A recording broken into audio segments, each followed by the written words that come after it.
حضرت علی رضی اللہ تعالی عنہ نے فرمایا، اس کو دوست مت بناؤ جو کسی محفل میں آپ کو شرمندہ کرے، خواہ وہ مذاق ہی کیوں نہ کر رہا ہو۔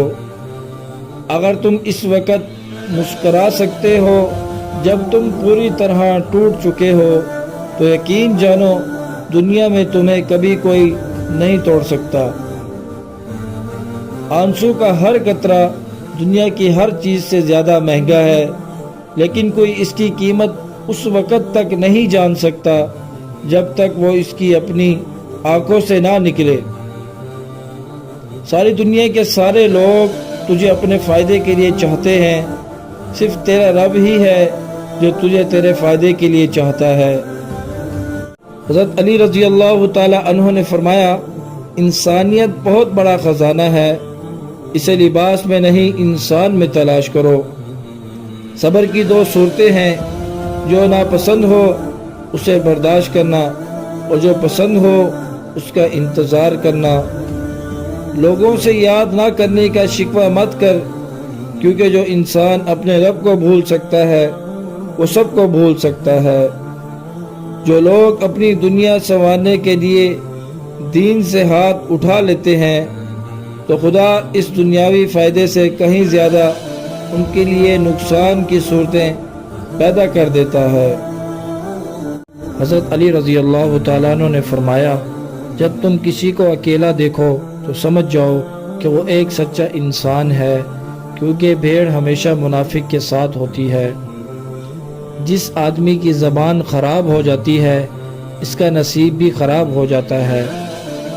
دوست کی غلطی ریت پر لکھو تاکہ پانی اسے مٹا دے، اور دوست کے احساس پتھر پر لکھو تاکہ کوئی اسے مٹا نہ سکے۔ جس سے محبت کی جائے اس سے مقابلہ نہیں کیا جاتا۔ کسی کو پا لینا محبت نہیں، بلکہ کسی کے دل میں جگہ بنا لینا محبت ہے۔ مشکلات ہمیشہ بہترین لوگوں کے حصے میں آتی ہیں، کیونکہ وہ اس کو بہترین طریقے سے انجام دینے کی صلاحیت رکھتے ہیں۔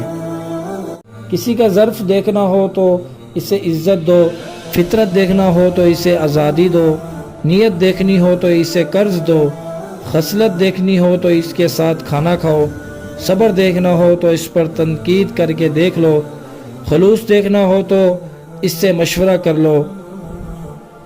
اگر کوئی تم سے جلتا ہے تو بجائے غصہ ہونے کے ان کی جلن کی قدر کرو، کیونکہ یہی وہ لوگ ہیں جو تمہیں خود سے بہتر سمجھتے ہیں۔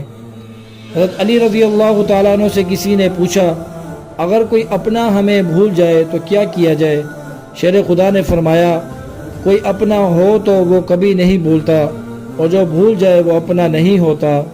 تین چیزیں حافظے کو زیادہ کرتی ہیں اور بلغم کو ختم کرتی ہیں: مسواک کرنا، روزہ رکھنا، قرآن پاک کی تلاوت کرنا۔ انسان آخر کب تک یہ بے بسی میرا نصیب ہے، اللہ تیار ہو جاؤ میری مدد بہت قریب ہے۔ رب کو راضی کرو، دنیا کسی سے راضی نہیں ہوتی۔ تہجد کے وقت جو بھی مانگو گے وہ مل جائے گا، اس وقت میں دل میں جو خیال آئے وہ بھی قبول ہو جاتا ہے، اور اللہ ناراض ہو تو روٹی نہیں چھینتا، بس سجدے کی توفیق چھین لیتا ہے۔ توکل تو یہی ہے کہ قبولیت کے آثار بھی نہ ہوں اور تب بھی دعا جاری رہے۔